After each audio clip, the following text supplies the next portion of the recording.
Hallelujah hallelujah.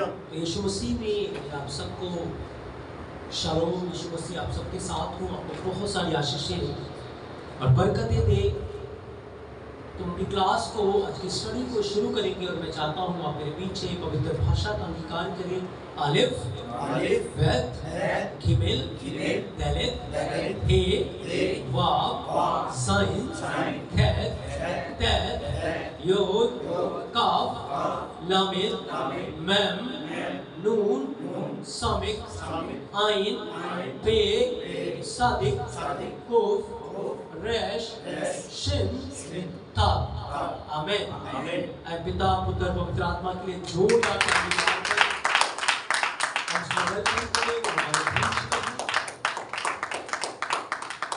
तो मेरे प्रियो, हम पिछले भागों में अब्राहम के जीवन के ऊपर बड़े विस्तार के साथ, बड़े डिटेल के साथ हम सीखते हुए आए हैं, क्योंकि इब्रानियों 11 अध्याय के अंदर यदि सबसे ज्यादा किसी के बारे में लिखा है, सबसे ज्यादा यदि किसी के बारे में लिखा है तो वो अब्राहम है।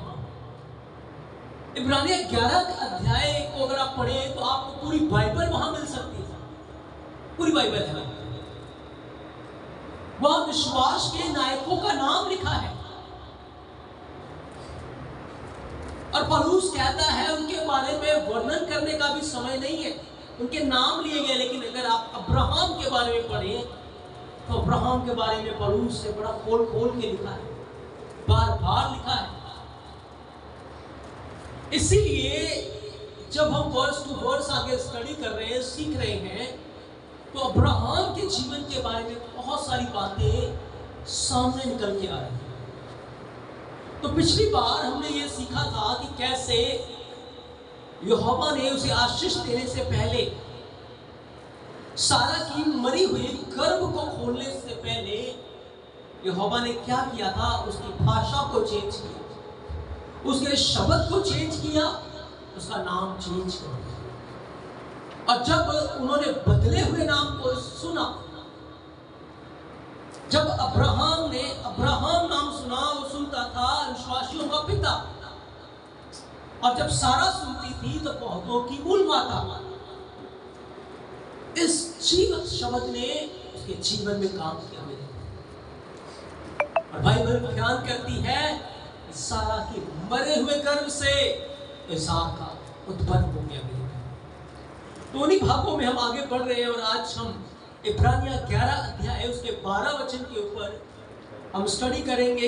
इब्रानियों 11 अध्याय उसके 12 वचन के अंदर, और यहां लिखा है, इस कारण एक ही जन से जो मरा हुआ सा था, आकाश के तारों और समुद्र के तट के समान, रेत के तट के समान अनगिनत वंश उत्पन्न हुआ।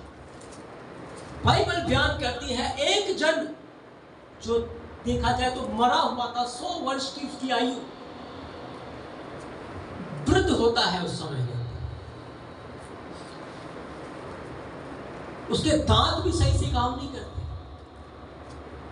100 वर्ष का। और बाइबल बयान करती कि वो एक मरे हुए के समान था,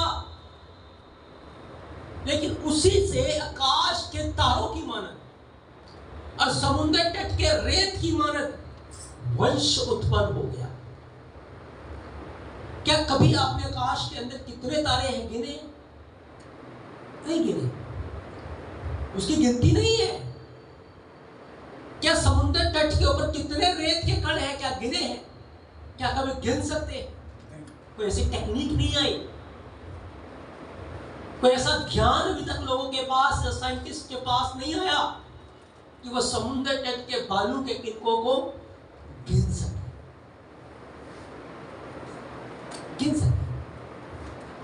ना ऐसी कोई टेक्नोलॉजी है जिससे आकाश के तारों को गिना जाए। तारे इंसान के वश में नहीं है, पर रेत जो है वो इंसान के वश में है, लेकिन फिर भी इंसान उसे नहीं गिन सकता। क्यों? क्योंकि यहोवा ने कहा था। क्या कोई तारों को गिन सकता है? क्या कोई रेत के कणों को गिन सकता है? यदि कोई गिन लेगा तो वो तेरे वंश को भी गिन लेगा। हालेलुया। कोई भी उसे गिन नहीं सकता। ये बड़ा काम अब्राहम के जीवन में कैसे हुआ कि एक ऐसा वंश उत्पन्न हो गया जिसे कोई गिन ही नहीं सकता। कैसे हो गया ये? आज पूरी दुनिया के अंदर कितने तारे हैं, या यूं कहूं कितने धर्मी हैं, आप नहीं गिन सकते। गिन सकते हैं? नहीं गिन सकते। तो एक ऐसा वंश कैसे उत्पन्न हो गया? इसी भेद को आज हम बाइबल से जानेंगे। और ये कहानी खत्म नहीं हो गई, ये बात समाप्त नहीं हो गई। लेकिन याद रखिए, हम अब्राहम की संतान हैं। हम विश्वास के द्वारा अब्राहम की संतान हैं। अब्राहम हमारा पिता था। तो गलातिया 3:10 के अंदर लिखा है, अब्राहम की आशीषें यीशु मसीह के द्वारा हमारे पास पहुंचती है। अब्राहम की आशीषें यीशु मसीह के द्वारा हमारे पास। हाँ, तो अगर अब्राहम के द्वारा जो मरे हुए के समान था, अगर आकाश के तारों की मानद वंश उत्पन्न हो सकता है, बालू के समान वंश उत्पन्न हो सकता है, तो यह बड़ा काम हमारे जीवन में भी हो सकता है। हमारे जीवन में भी हो सकता है, पर वो कैसे होगा? इसी बात को हमें आज सीखना है और अपने जीवन में लागू करना है। आखिर क्यों इतना बड़ा काम अब्राहम के जीवन में हुआ? उसके पीछे का स्टोरी क्या है? उसके पीछे का रहस्य क्या है? मैं चाहता हूं एक वचन को हम पढ़ेंगे, यूहन्ना 12 अध्याय उसके 23 से 25 वचन के अंदर लिखा है, इस पर यीशु ने उनसे कहा, वह समय आ गया है कि मनुष्य के पुत्र की महिमा हो।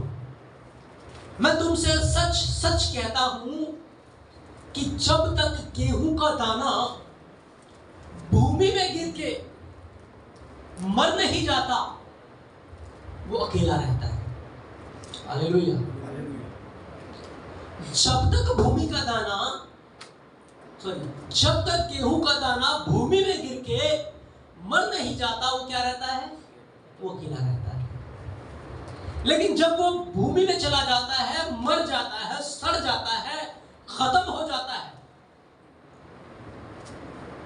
तो लिखा है बहुत सा फल लेकर आ जाता है। यहां तक कि आप उस गेहूं के दानों के फलों को गिन नहीं सकते।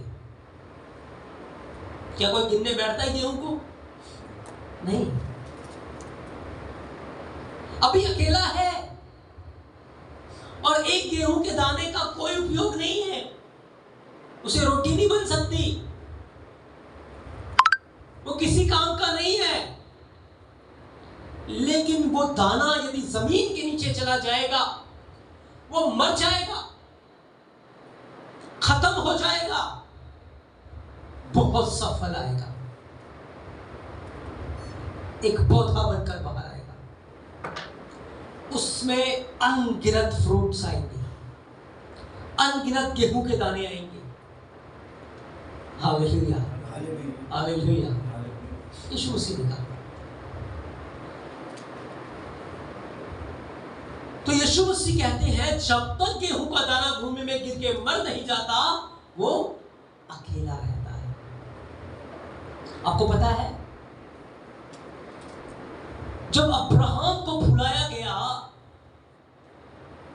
अब्राहम एक ऐसे परिवार में रहता था जो मूर्ति पूजा करते थे, जिनका व्यापार ही मूर्तियों को बेचने का था।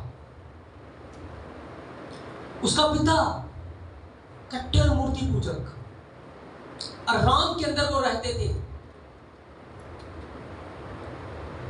और वो भी उन चीजों में फंसा हुआ था। अभी अकेला है अब्राहम, अभी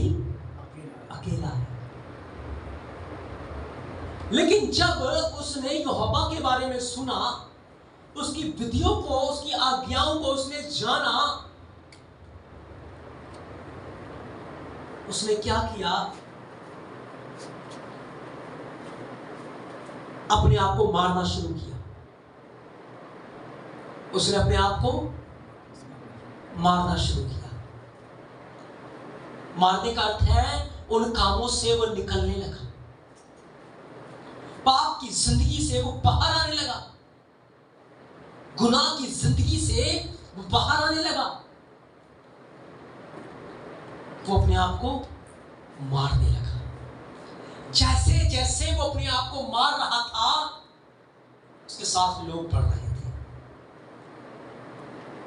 अब्राहम बढ़ता जा रहा था जैसे जैसे वो अपने आप को मार रहा था।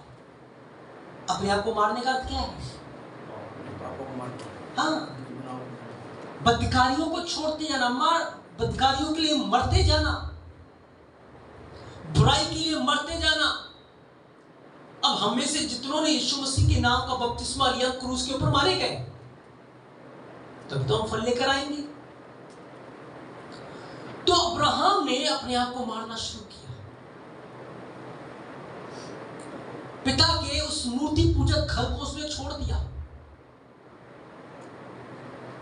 पाप की जिंदगी को उसने छोड़ दिया और शुद्ध मन से वो यहोवा के पीछे चलने लगा।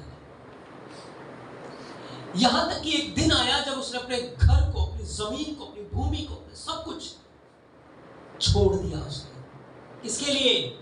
यहोवा। जो चीजें उसको पाप में लेकर जा रही थी, जो चीजें उसको गुनाह में धकेल रही थी, उन चीजों को अब्राहम ने छोड़ दिया। हालेलुया। सब कुछ छोड़ दिया उसने और उस मार्ग पे पढ़ने लगा जिसमें यहोवा उसे मिल रहा है।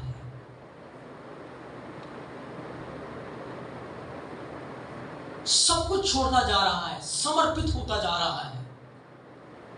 और जब वो 100 साल का हुआ, आपको पता है अब्राहम का उसने फ्यूनरल कर दिया कि अब्राहम आज से खत्म, अब्राहम आज से खत्म, सराय आज से खत्म।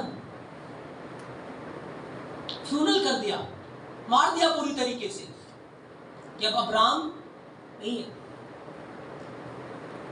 अब्राहम मर गया, अब्राहम जीवित हो गया। नहीं समझा है? अब्राहम मर गया, अब्राहम जीवित हो गया। जो कुछ भी उसको बाप के घर से मिला था, सब कुछ खत्म कर दिया। यहां तक कि पुराना नाम भी खत्म, पुरानी पहचान भी। अब एक नया अब्राहम बनके, जो बहुतों का पिता है। जब तक उसने अपने आप को मार नहीं लिया आपके लिए, तब तक वो अकेला था। लेकिन 100 साल की उम्र में उसने अपने आप को पूरी तरीके से मार दिया बाप के लिए, पूरी तरीके से संसार की चीजों के लिए मार दिया। उसकी आंखें यहोवा की ओर लगी हुई है। उसके मार्गों पे चलने के लिए वो बिल्कुल दृढ़ हो चुका है। खतने की वाचा उसको मिल गई है। नाम उसका चेंज हो चुका है। अब अब्राहम नहीं है, अब्राहम बन गया। उसने अपने आप को मार दिया और जैसे उसने अपने आप को मारा, अब वो अकेला नहीं रहा, एक वंश उसके साथ आ गया। Hallelujah, hallelujah. तभी यीशु मसीह ने उदाहरण दिया कि गेहूं का दाना जब तक भूमि में गिर के मर नहीं जाता, वो अकेला रहता है। लेकिन जैसे वो मर जाएगा, वो अकेला नहीं रहेगा, वो बहुत सा फल लेकर आएगा। हालेलुया। क्योंकि अब्राहम ने लिखा है, यहोवा ने कहा, उसने मेरी आज्ञा को माना, मेरी विधियों को, मेरी व्यवस्था का पालन किया, इसलिए मैंने उसे सब बातों में आशीष दी। अब्राहम मरा, तब एक ऐसा वंश उत्पन्न हुआ जो तारों की मानद है। एक ऐसा वंश उत्पन्न हुआ जो रेत की मानद है। ये छुपी हुई बातें हैं। अगर वो मरता नहीं तो वंश उत्पन्न, सैक्रिफाइस की जरूरत है। आशीष पाने के लिए सैक्रिफाइस करना जरूरी है, क्योंकि जब तक सैक्रिफाइस नहीं है आप आशीष प्राप्त नहीं कर सकते। तो यीशु मसीह यहां पर यही बात कह रहे हैं कि गेहूं का दाना जब तक भूमि में गिर के मर नहीं जाता वो अकेला रहता है। किसकी बात कर रहे हैं यीशु मसीह? उसने अब्राहम की बात की, उसने अपने आप की बात की। यहां पर यीशु मसीह किसकी बात कर रहे हैं? अपने आप की। कहता मनुष्य का पुत्र जब ऊंचे पे चढ़ाया जाएगा, यीशु कहता अब तक तो मैं अकेला हूं, मेरे चेले भी पूरी रीति से मेरे पीछे नहीं है।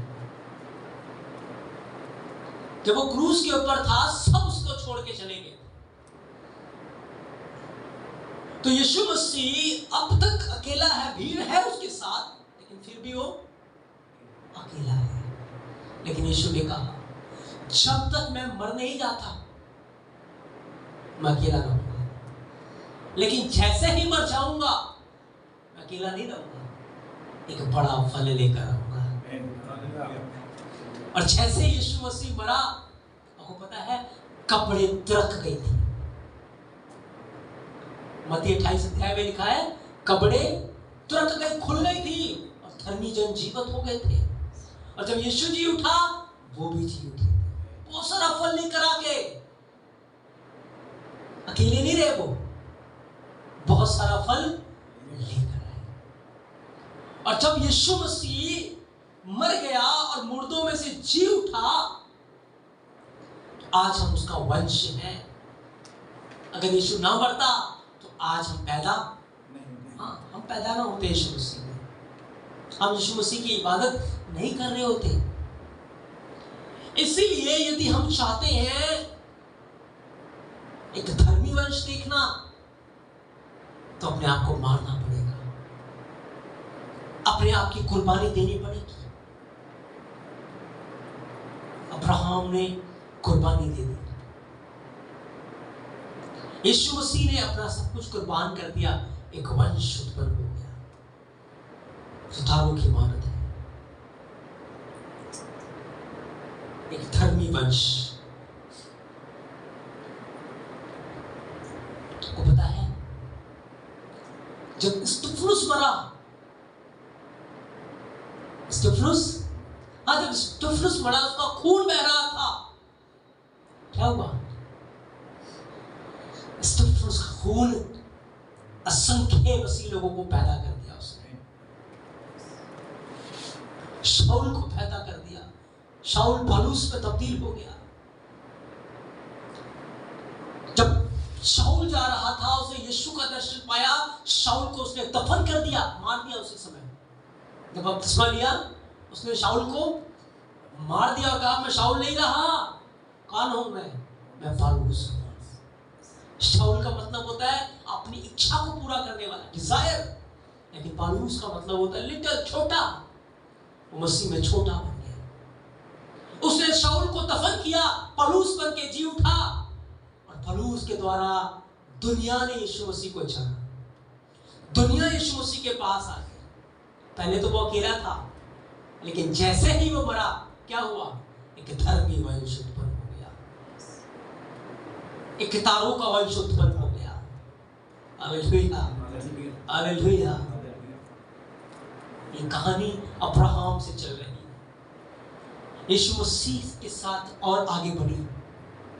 फिर कलीसिया ने इसको और बढ़ाया, पौलुस ने बढ़ाया, स्तिफनुस ने बढ़ाया, पतरस ने बढ़ाया, और ये अब हमारे पास आ चुकी है। मेरे प्रियो,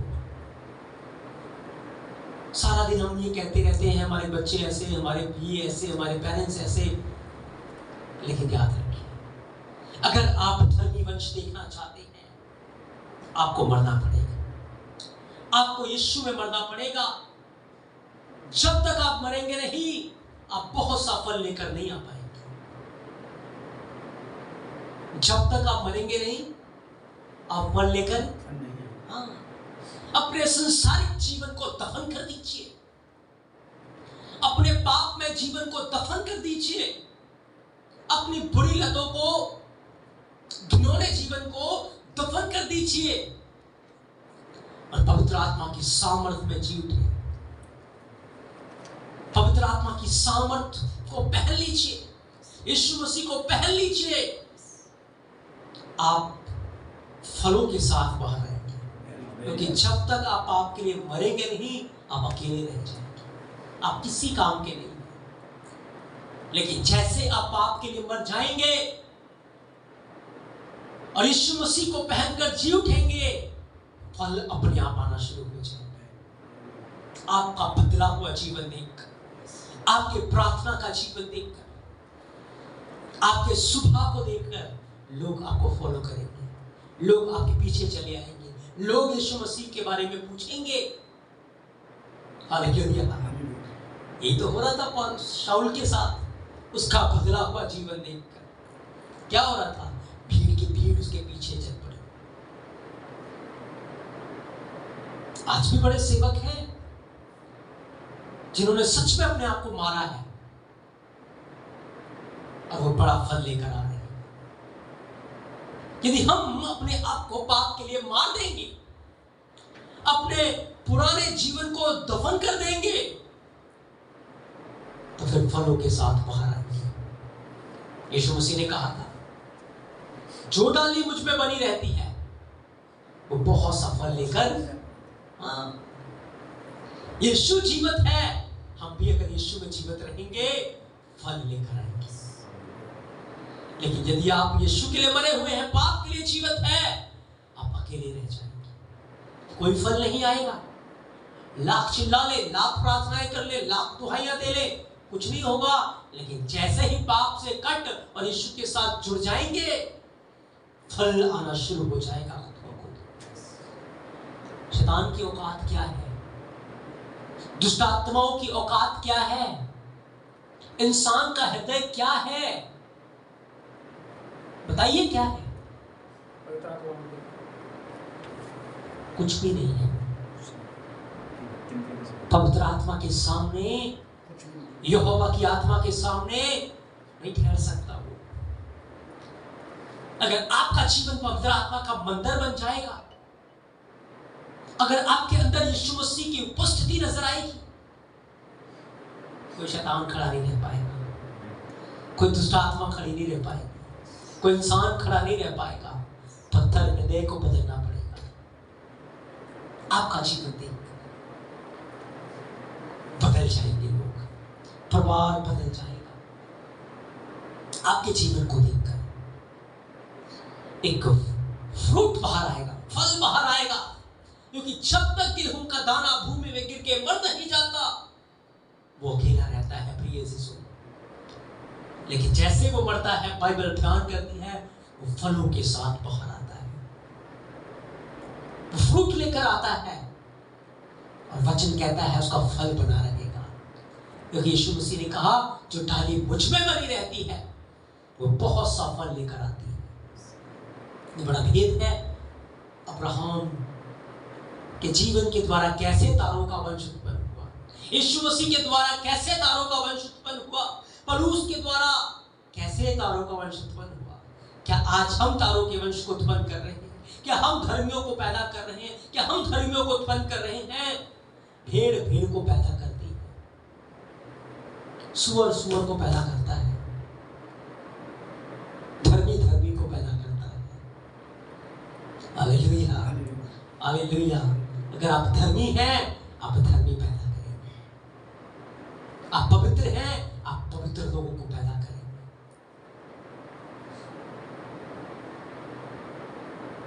कभी सुअर धर्मी को पैदा नहीं कर सकता, मेमने को पैदा नहीं कर सकता, ना मेमना सुअर को पैदा कर सकता है। इसीलिए आपका बदला हुआ जीवन, आपका पवित्र जीवन तो यीशु के कारण जीवित है। पाप के लिए मर चुका है, संसारिक कामों के लिए मर चुका है, उस जीवन में यीशु रहेगा। जब यीशु रहेगा, हालात बदल जाएंगे, परिस्थितियां बदल जाएंगी, माहौल बदल जाएंगे, और आपके साथ फल जुड़ना शुरू हो जाएंगे, फ्रूट लगना शुरू हो जाएंगे। क्योंकि यीशु ने कहा मेरे बाप की महिमा इससे होती है कि तुम फल लेकर आओ, और जब तक आप पाप के लिए मरेंगे नहीं, आप फल लेकर नहीं आ सकते। इसलिए मेरे प्रियो, यीशु मसीह ने कहा था जब पवित्र आत्मा तुम पर आएगा तुम सामर्थ पाओगे, यरूशलेम, यहूदिया, सामरिया और पृथ्वी के छोर तक तुम मेरे गवाह ठहरोगे। मेरे गवाह, गाली देने वाले नहीं, चुगली निंदा करने वाले नहीं, झूठ बोलने वाले नहीं, दोष लगाने वाले नहीं, पर वचन की गवाही देने वाले, वचन की महिमा करने वाले, यीशु की महिमा करने वाले। तुम्हारा जीवन बदल जाएगा और तुम्हारा बदला हुआ जीवन भक्तों को बदल देगा। Hallelujah, hallelujah. इसलिए मेरे प्रियो, अगर हम चाहते हैं कि हम फल लेकर आए, और ये फल आपके घर से ही शुरू हो जाएंगे, आपका बदला हुआ जीवन देखकर आपके घर के लोग बदल जाएंगे, आपके बच्चे बदल जाएंगे, आपके पेरेंट्स बदल जाएंगे, आपका बदला हुआ जीवन देखकर, और फलों की लाइन लग जाएगी। Hallelujah, hallelujah. जब मैं यीशु मसीह के पास आया था, मैं अकेला अपने घर से जाता था। मेरी फैमिली ने बपतिस्मा तो लिया था, लेकिन वो चर्च नहीं जाते थे। वो 2 नावों पे सवार थे, और जब मैं चर्च जाता था या मैं सभाओं में जाता था, मुझे भी रोकते थे।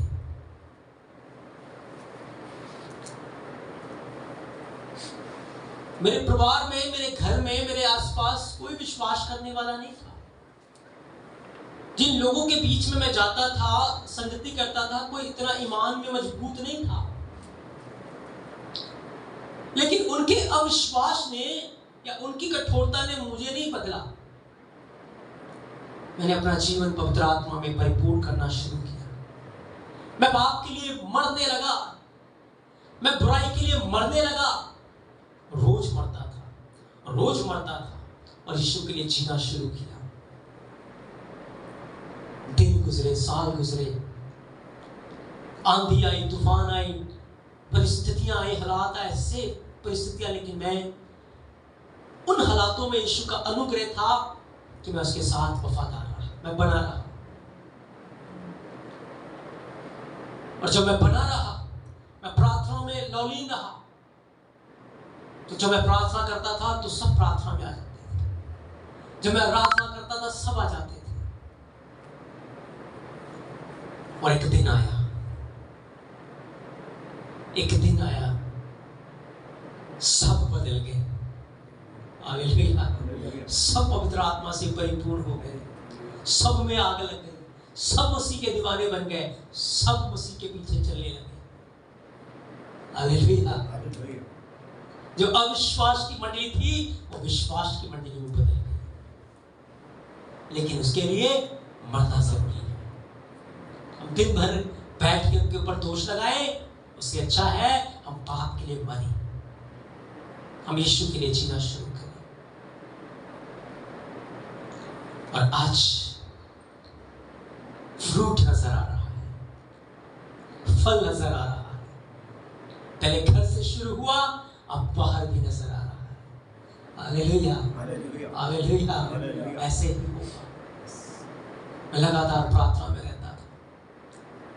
एक दिन प्रार्थना के अंदर पवित्र आत्मा की सामर्थ्य ने सबको बदल दिया। पवित्र आत्मा की आग ने हर बुराई को भस्म कर दिया, हर बीमारी को भस्म कर दिया, और हालात बदल गए।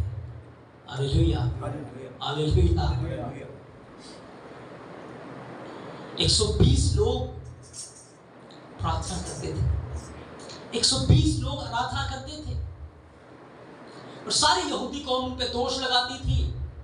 वो डरे हुए थे, घबराए हुए थे, लोग उनके पीछे पड़े हुए थे। लेकिन उन्होंने प्रार्थना करनी नहीं छोड़ी, उन्होंने आराधना करनी नहीं छोड़ी। सबके सब एक जगह इकट्ठे होके आराधना कर रहे, प्रार्थना कर रहे, अपने जीवन को मार रहे थे, और जब वो पाप के लिए मर गए, आपको पता है आग आ गई उनके ऊपर। आग ने क्या कर दिया? पुराने जीवन को भस्म कर दिया, एक नया जीवन। आग का बपतिस्मा पाकर, बपतिस्मे के में क्या करते हैं? पुराने जीवन को गाड़ देते हैं, नए जीवन के साथ बाहर आते हैं। हाँ, आग लग गई। अब क्या हुआ? अब जो गेहूं का दाना अकेला था, अब एक बड़ा फल लेकर बाहर आ गया। पहला फल 3000 लोगों का, फिर 5000 लोगों का। आज देखिए फल कितना बढ़ता जा रहा है, बढ़ता ही जा रहा है। इसलिए मेरे प्रियो, हिम्मत ना हारे, निराश ना हो, आत्मा में परिपूर्ण होते जाए, पाप के लिए मरते जाए, आत्मा में जाते रहे, प्रार्थना करते रहे।